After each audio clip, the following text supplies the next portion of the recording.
Beneath these humid tropical skies, the world's third largest rainforest teems with life. The flora and fauna that live here are amongst the most diverse on the planet, and the struggle for survival is played out with rugged intensity.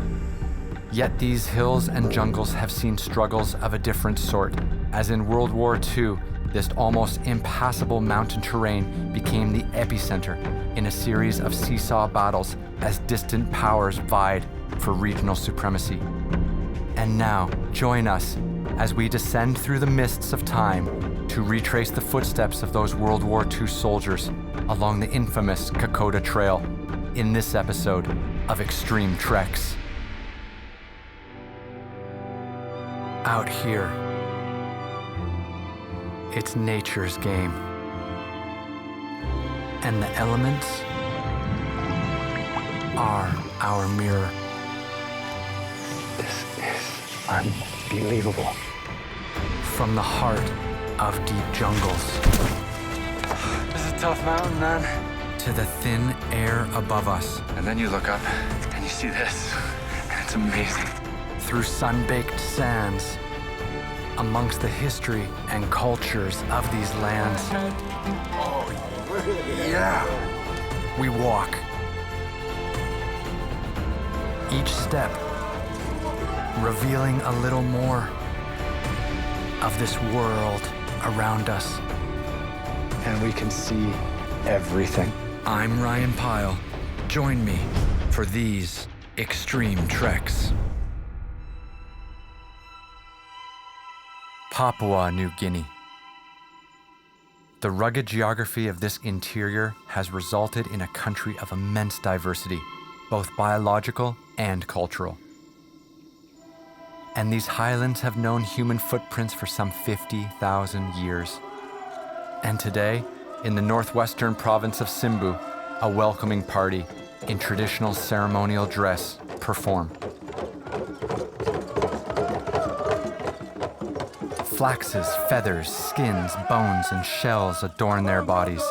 Faces are painted in striking patterns of color. The bold richness is beyond anything I'm familiar with.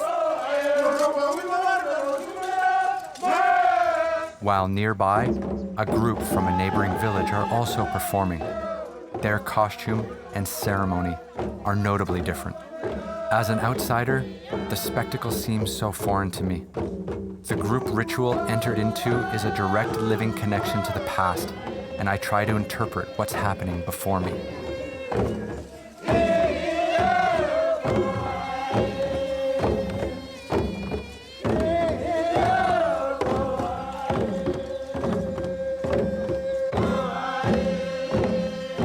Here, mourning the death of a child is acted out. But then the boy, revived, joins the dancing circle once more. The forms and actions of these dancers carry messages down through time, and delving into that world to gain a deep understanding would be the work of a lifetime. We're lucky enough to catch a glimpse of it today while moving through, as we've come here to delve into history of a different kind. For this rugged and timeless land became caught in the crossfire of a worldwide struggle for power, and in particular, the bloody Pacific War of World War II. Today, transport in Papua New Guinea is heavily reliant on air travel. Roads are expensive and hard to maintain through the dense jungle of this mountainous country. That was learned the hard way by both the Japanese and Australians in World War II as they vied for dominance.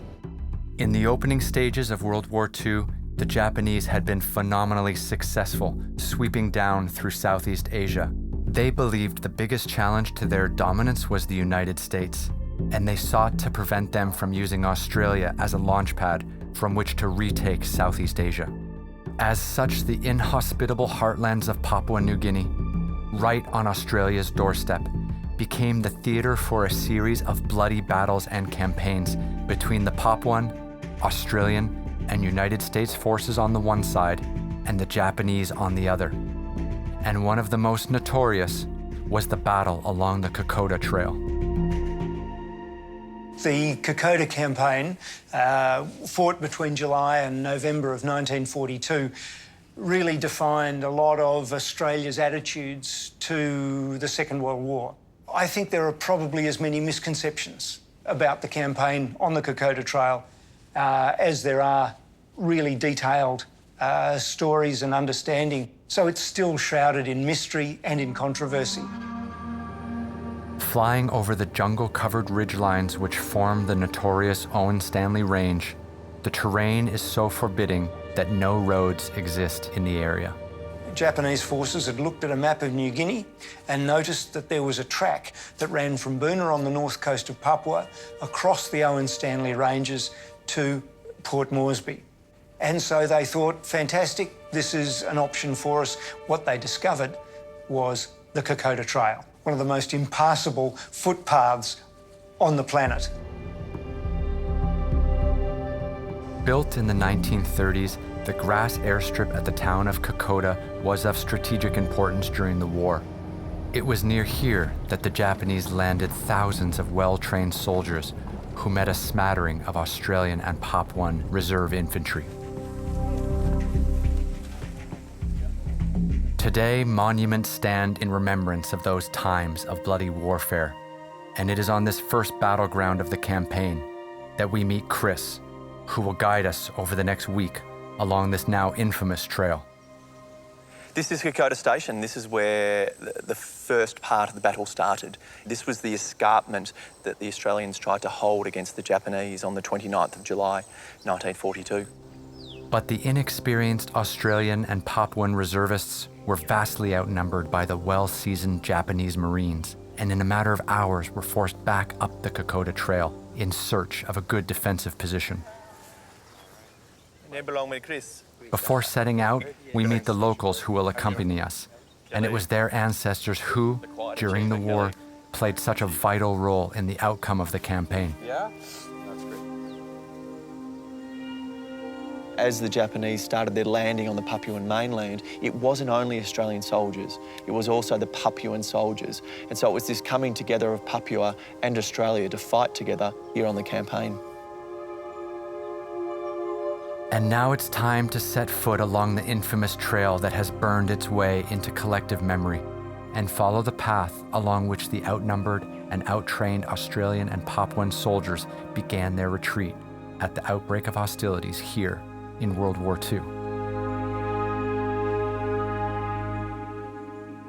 Everybody that walks the Kokoda Trail does so for their own reasons. Some people want to test themselves physically, and this is an extreme test. Others, I suppose, want to explore that relatively recent part of our history. With sweltering temperatures and 95% humidity, the first hours of walking are a brutal introduction to the conditions here.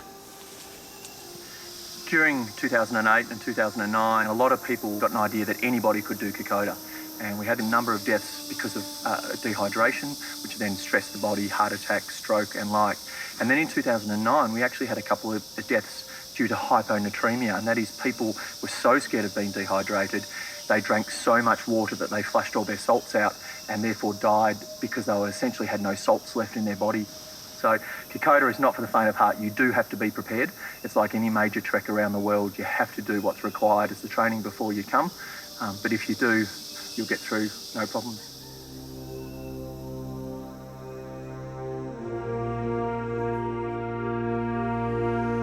We've had a really incredible morning so far. We've just kind of worked our way up into the foothills. I don't want to jinx it, but it definitely feels like at some stage today, we're gonna get a torrential downpour.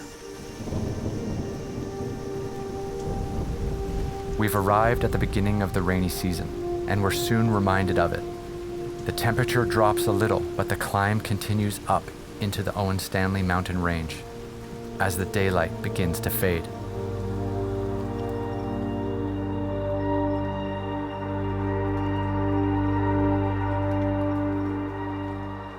We're just here now in Isharava village. Now the rain has stopped, we're quite lucky, but the next issue we're about to deal with is we're gonna lose our sunlight, and we still have about an hour and a half to the memorial, which is just a little bit further up, which is actually gonna be our campsite for tonight. So we've got our headlamps out. We're going to be walking in the dark here on day one. Soon the landscape faded to spotlights of vision provided by our torches. But as Chris related, for the wounded soldiers retreating under the cover of nightfall, any light would have been a blessing. The whole defending force seemed to have fallen into pieces. All night, I kept passing lines of wounded men. It was pitch black. They shuffled at a snail's pace, holding onto each other in long, pitiful strings. At the tail of every string, men would drop off and lie face down in the mud. Sometimes a voice, quiet and weary, would come out of the thicket. Tell them to send a light down the trail, will you? Tell them to send a light. This was their sole complaint, that in the pitch black, there was no light to guide them. So we finally made it here to the Ishirava Memorial Camp. The landscape and the terrain is really difficult. It's just this mix of jungle and mountains, and we're really getting an idea of just how hard it is to move around on foot. Hopefully we'll wake up tomorrow and get some good weather, and we can make some good time, because actually being out here in the heavy rain in the jungle, in the mountains, is really rough going. So we'll see what happens tomorrow.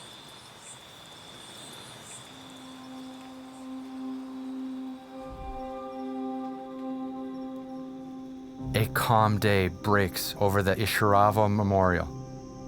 75 years ago, after receiving reinforcements, nearly 2,000 Australian and Papuan troops dug in here to repel the Japanese invaders, but they failed to do so. This memorial, opened in 2002, honors the camaraderie and the sacrifice of those troops over the 5 days of battle here, from August 26th to 31st, 1942. The action that went on here, the close quarters fighting, was intense. Some of the men had been on the track for over 6 weeks, and instead of going off the line, they stayed here, trenches side by side, and fought to the death.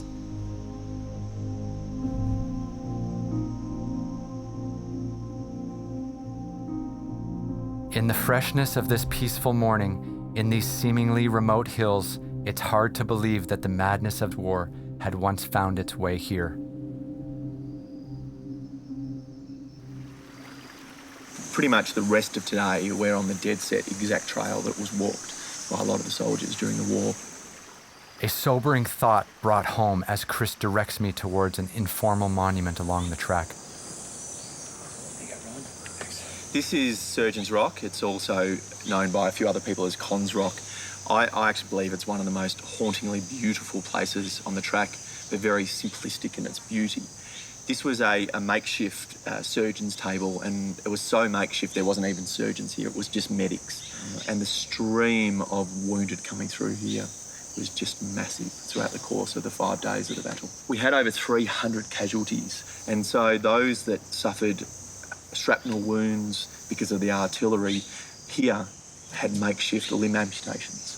And there was many a case of a lower limb or an upper limb having to be removed. Nothing to anaesthetise these soldiers, just do whatever they could, ligature the stump, put some shell dressing on, and then help them on their way. So this rock has seen undescribable horrors.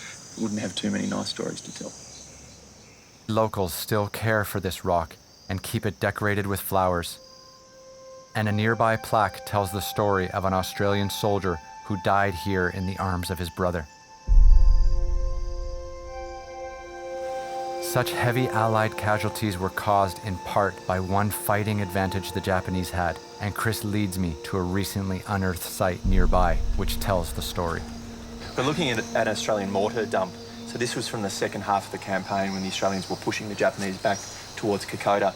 It's unknown whether this was actually a firing point for a 3-inch mortar or whether they just stored them here.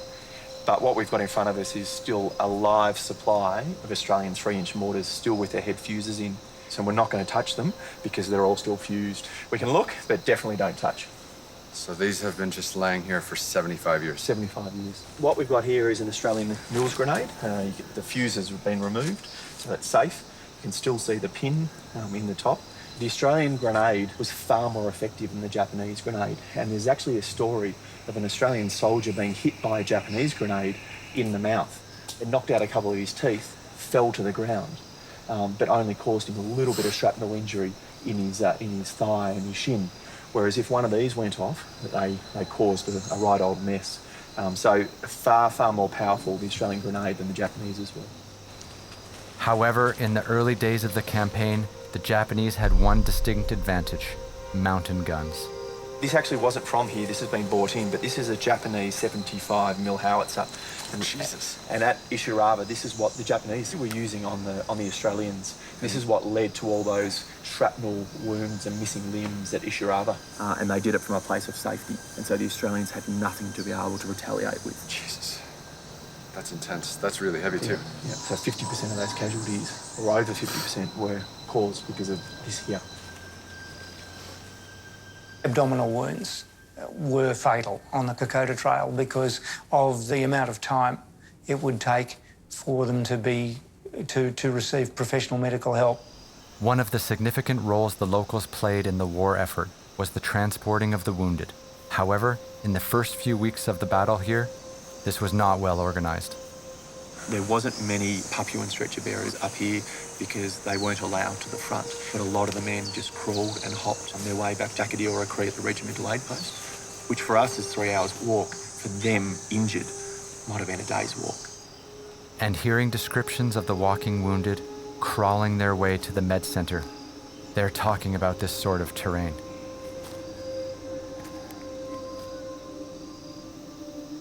It was seldom that anyone got to see a glimpse of the enemy.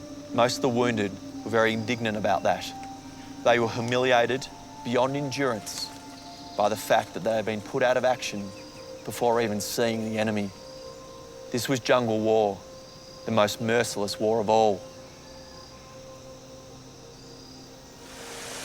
It's been a long morning. We're just stuck in the canopy, and it's just hot and humid, surrounded by all this beautiful flora and fauna. There's a lot of little streams around here where we can wash up a little, but the jungle's beautiful in its own ruthless way.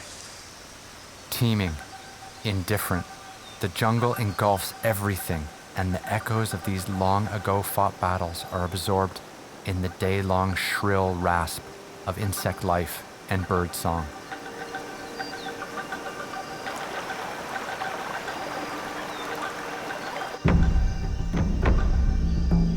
We make our way up and down valley after valley, across rivers, deeper into the heart of the Owen Stanley Ranges.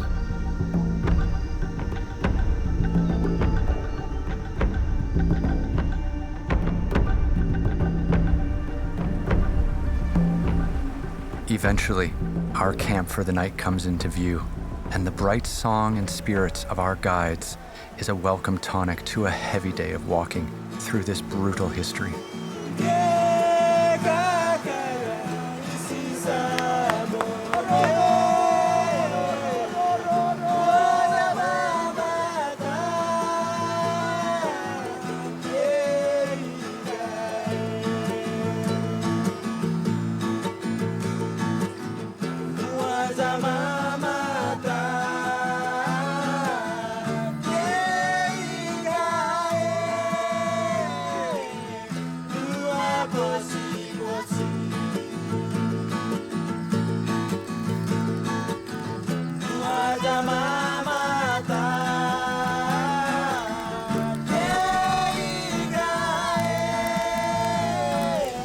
As vital as the locals are for the success of our trek, their ancestors played an even greater role during the war, some as soldiers and others as porters, carrying supplies in and the wounded out. The Papuan military effort during the campaign tends to get a little shrouded in mystery and romance.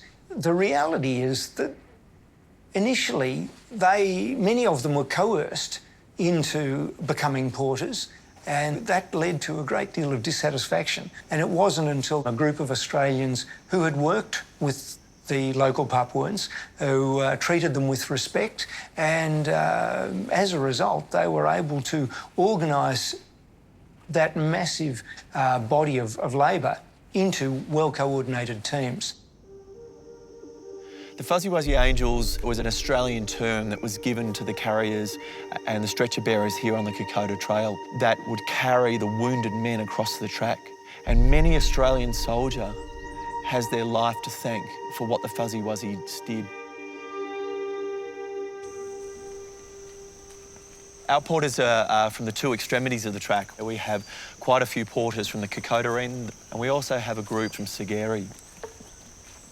We're just in the jungle all the time, and in some places it's just as tight and as claustrophobic as this. And sometimes we're in the tight jungle, and we're crossing rivers, and these guys with their bags, our bags, they're carrying our bags, our gear, our equipment, are just the best, and without them, nothing would happen. You live on the Kokoda Trail, right? I live end of the trek. End of the trek? Yeah, Owens Corner. Owens Corner? And down to where the main highway is. Okay. I live there. Okay. Today's pretty hot. Yeah, it's gonna be hot. Does tonight's camp, does it have like a little river so we can do some swimming?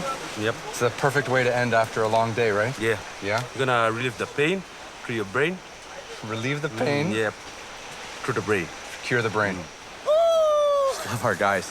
There's nothing but smiles, and to have them with us on this trail, this grueling, tough, difficult, emotional trail, has been beautiful.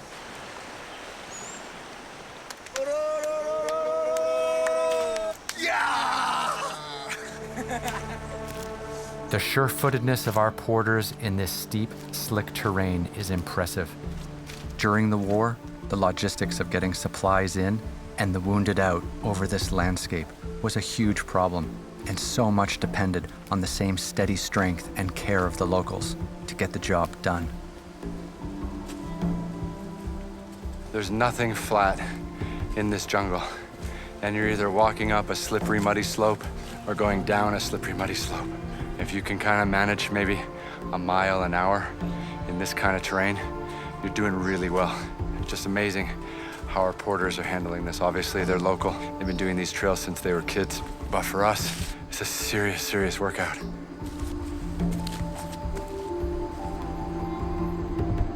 Every now and then, the jungle canopy opens up completely and a welcome sense of light and space enters. As we climb higher, we begin to cross above the cloud line.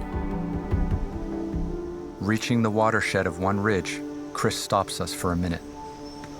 We stopped here. This is the highest point for us. I'd like to say it's all downhill, but it's not. About 2,230 odd metres we are. And this is the highest point we'll reach on the entire Kokoda Trail. Yes, yeah. So the first couple of days of Kokoda are quite tough, both physically and emotionally. We come through 2 days of a lot of history and a lot of emotion in an otherwise quite wet and desolate and bleak part of the track. So the second half of the trip is not all just like that. We're all over the place. Ups and downs. Yeah. Physically and metaphorically speaking. Okay. Well, we might as well start. Yeah. All right. Through this relentless jungle canopy and mountainous terrain, walking was the only option, and the thought of carrying the wounded on stretchers up and down these hills is staggering. After another long, strenuous day, the sight of tonight's camp emerging from the jungle is a very welcome one. Our guides, hospitable as always, had arrived early and already have a dinner fire burning. At night, when they lay their patient down for some rest, they would often build a shelter of some leaves and sticks to keep the rain off the patient. And then they took turns. Most slept, one would always stay awake, and they would give that patient whatever comfort, food, or water they had. And so it was this care that they showed for the patients that has this everlasting bond to this day between the Australian soldiers and the Fuzzy Wuzzy Angels.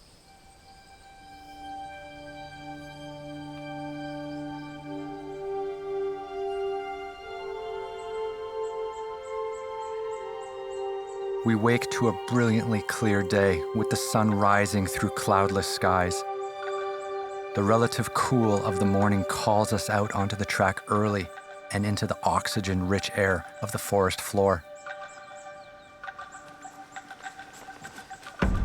Dappled light streams down through the forest canopy, laden with fresh smells and sweetened with bird song, and I feel like I'm moving through a lush call to being.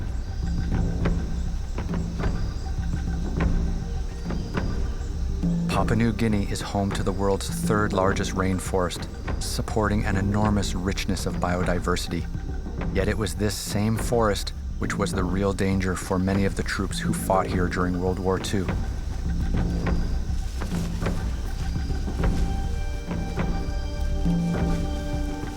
Despite being a well-known route through the Owen Stanley mountain range, the Kokoda track is also quite an obstacle course.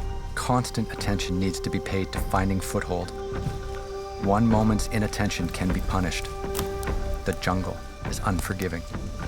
I think the reality was for both sides that the jungle and the terrain was the enemy. It caused many more casualties than enemy action did to both forces. Each of the porters carry an axe or machete for snakes, but the biggest dangers lie on a much smaller scale.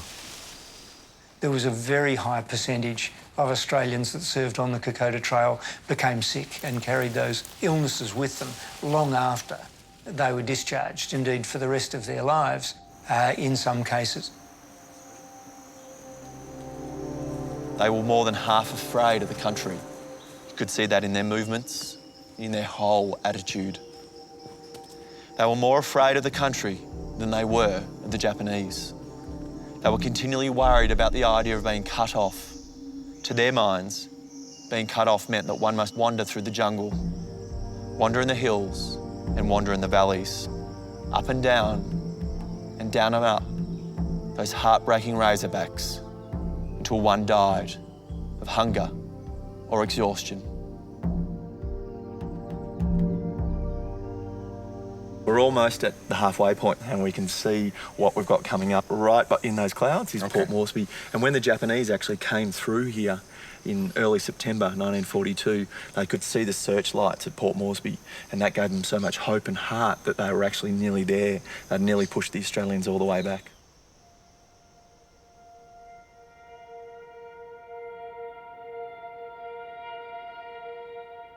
The jungle is the great enemy. The jungle, the terrain, it just makes it the worst country on earth to fight in.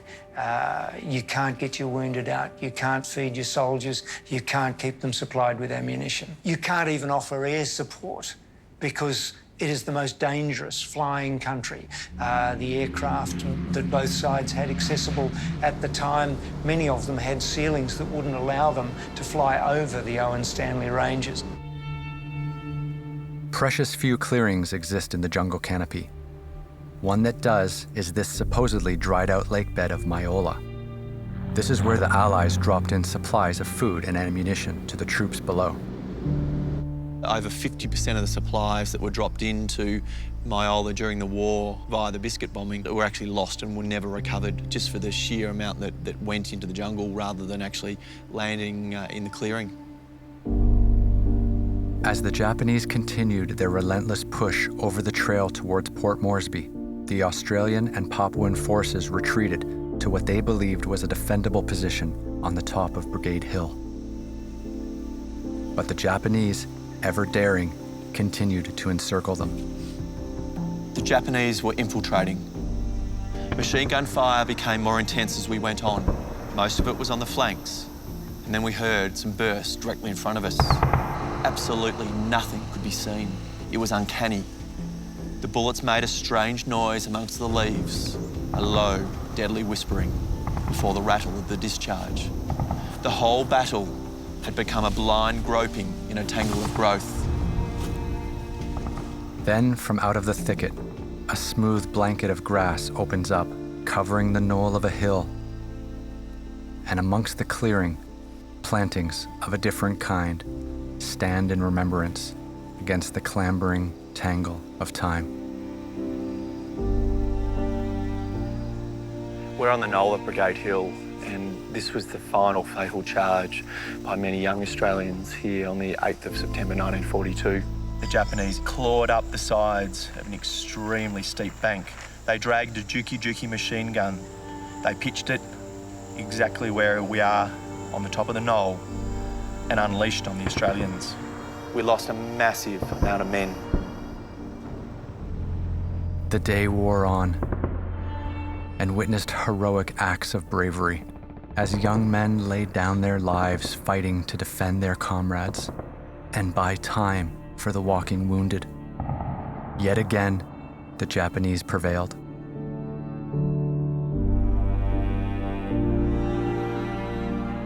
How on earth to make sense of trying to fight and defend and push forth in this sea of hills and forbidding forest?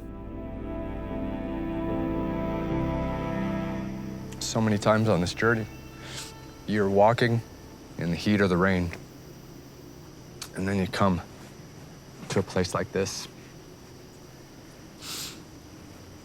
and everything stops.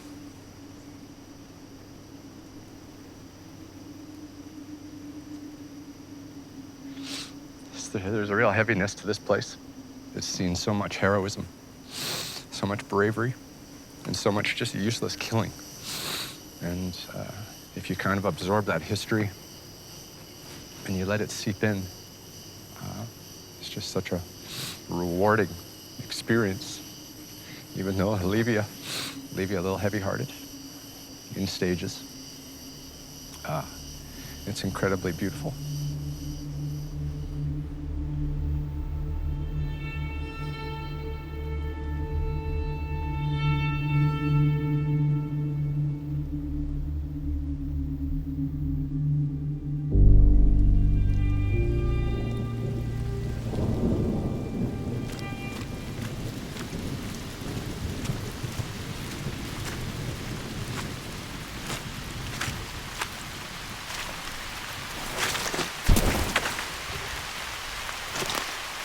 The walking now is getting really very challenging. This isn't kind of flat jungle terrain. This is up and down and all over the place. You know, if I was in the jungle by myself, I doubt I would even last a night. But having Chris out there with me, guiding me as we work our way through the jungle has been all the difference. And it's really been, in a lot of ways, more than I could have ever expected. I knew the Kokoda was a tough trek. And I knew a little bit about the history, but I've just been overwhelmed by it all.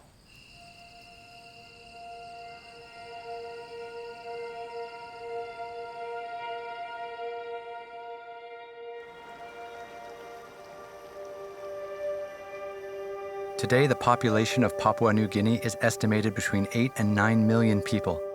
At least 90% of the people live as subsistence farmers, mostly in communities accessed only by walking or by air.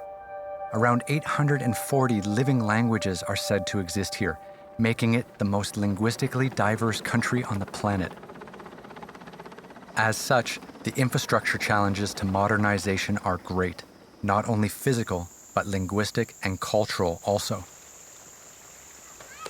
The trail we have walked so far has been sparsely populated, yet the closer we draw to Port Moresby, the more villages we encounter. Normally we're kind of deep in it. We've got this thick canopy above us, keeping us sheltered. But over my left shoulder, you can see now the jungle's kind of opened up, and there's a small village down below. And there's a lot of these small villages dotting the Kokoda, and they offer us a bit of refuge. We can go in there, get some water, stop and get some shelter from the heat, and take a break before we kind of move on. And if it wasn't for these little villages along the way, the Kokoda would be a lot more difficult.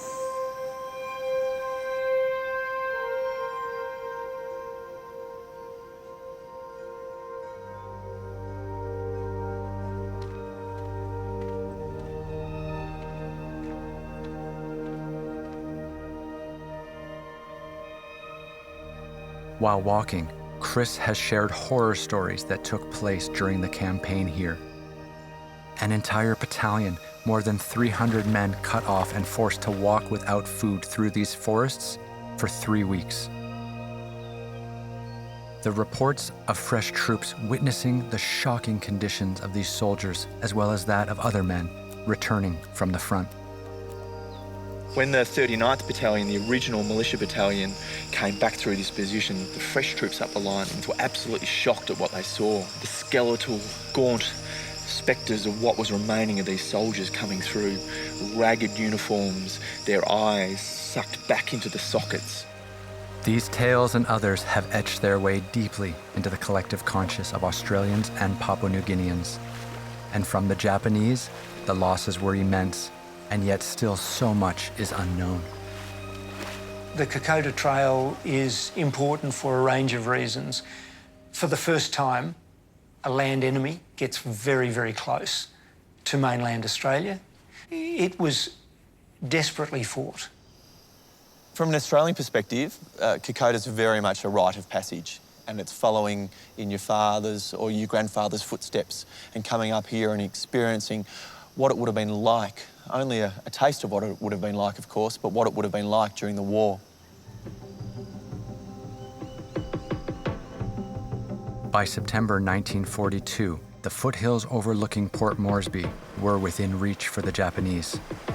Although 1,800 fresh Allied troops had arrived on the front, they were once again caught unprepared.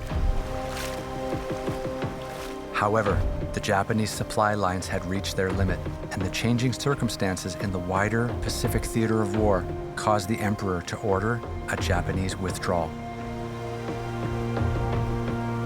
The Japanese are now experiencing all of the problems the Australians had.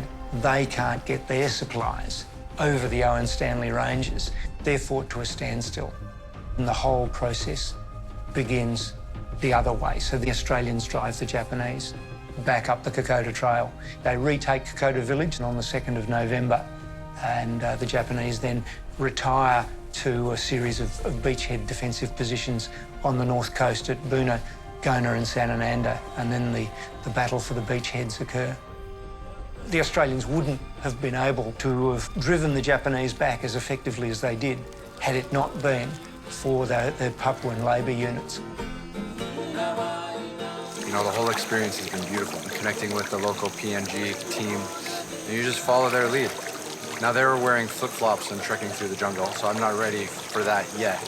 But they all come into the water, they all bathe, and they all just hang out. And it's beautiful. All of these facets are coming together and making this kind of a dream adventure. It definitely teaches you the life lessons. All our first world problems that we think are so horrible for our plight, they're quite simple. And you come to a country like this and it really kicks in and shows you how simplistic and how happy life can be. Fuck. Sorry. That one bit me. The Kokoda is much more than just an extreme trek. It's much more than just an adventure journey. It's really a walk back through history. You could come out and do the Kokoda and not get any of that history. You could come out and do the Kokoda and just have your jungle adventure. But my God, you'd be missing so much. It is just an unbelievable journey.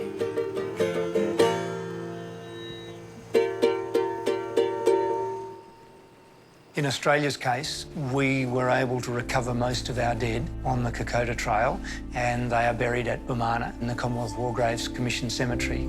For the Japanese, of course, they were unable to recover at least 80% of their dead. We will never know how many Papuans died along the trail, and certainly the number of Japanese who lie in unmarked graves along that trail mean when you walk the Kokoda Trail that you are walking on dead men's bones.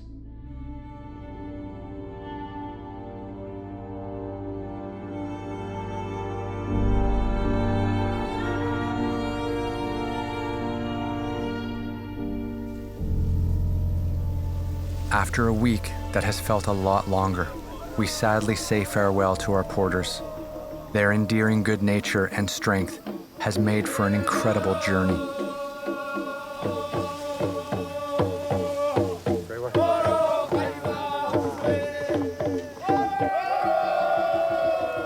Thank you very much. Having been immersed in such heavy history along the Kokoda Trail, we want to end our time in Papua New Guinea on a lighter note. And what better way to get a different perspective on this country than from atop its highest mountain, Mount Wilhelm.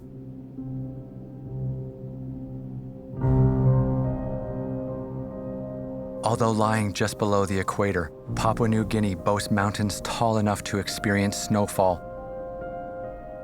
Arriving here from the humid swelter of the lowlands, the cold temperatures are a real shock to the body.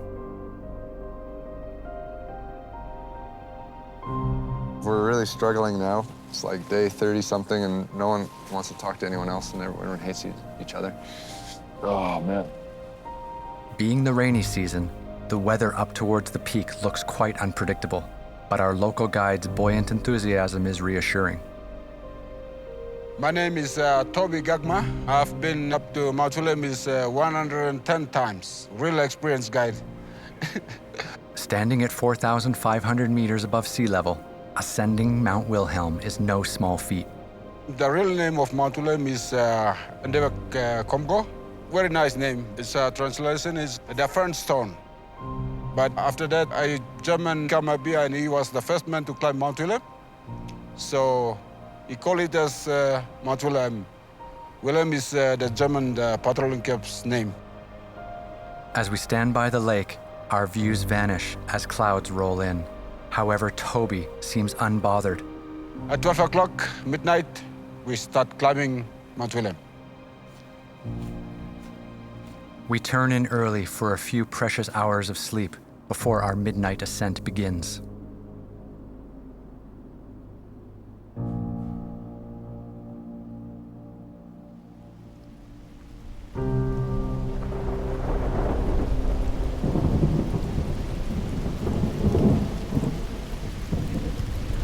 It's 12 o'clock midnight now.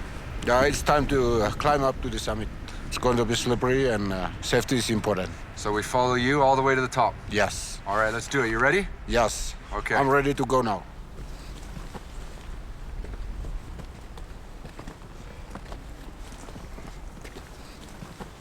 While we'd slept, it rained constantly, and now swollen streams were a new obstacle to navigate in the dark.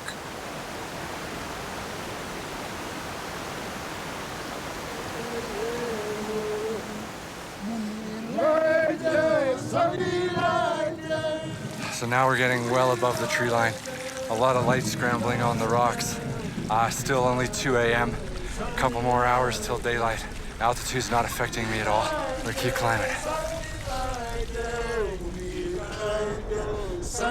At times, our climbing team would break out into song to lift us and our spirits up.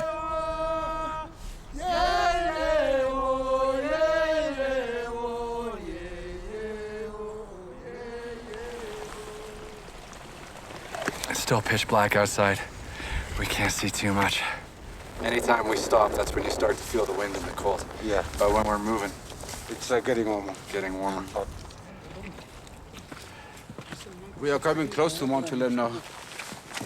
Our guides are amazing. Their non-stop talking and joking takes our minds off of this night-long climb up this friendly yet enormous rock. Welcome to Mount William.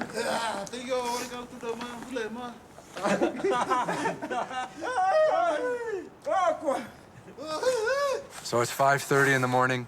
We've been climbing all night long. We are just close to the summit. The summit is just at the back. We are going maybe 7 minutes, and we climb the summit. 7 minutes. Yes. I'm so excited. I can't believe that we spent like a week in the jungles of the Kokoda, and now today, this morning, we finally get to come to the roof of Papua New Guinea. All right, you ready? Yes, I'm ready. All right, I'm following you. Here we go. And as we make our last ascent, the morning sun begins to burn through the clouds.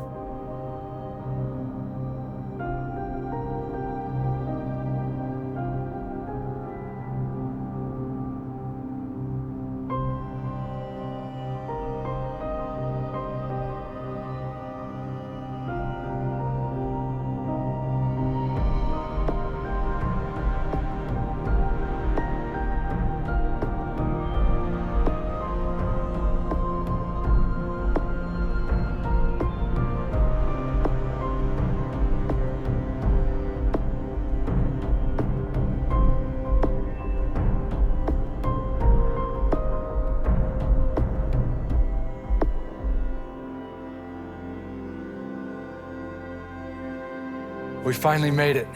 This is the end of our journey here in Papua New Guinea. We did the Kokoda Trail. We've climbed Mount Wilhelm, the highest mountain here. And then finally, on our last ascent up through here, the sun finally came out and we can see everything. Man, it is beautiful.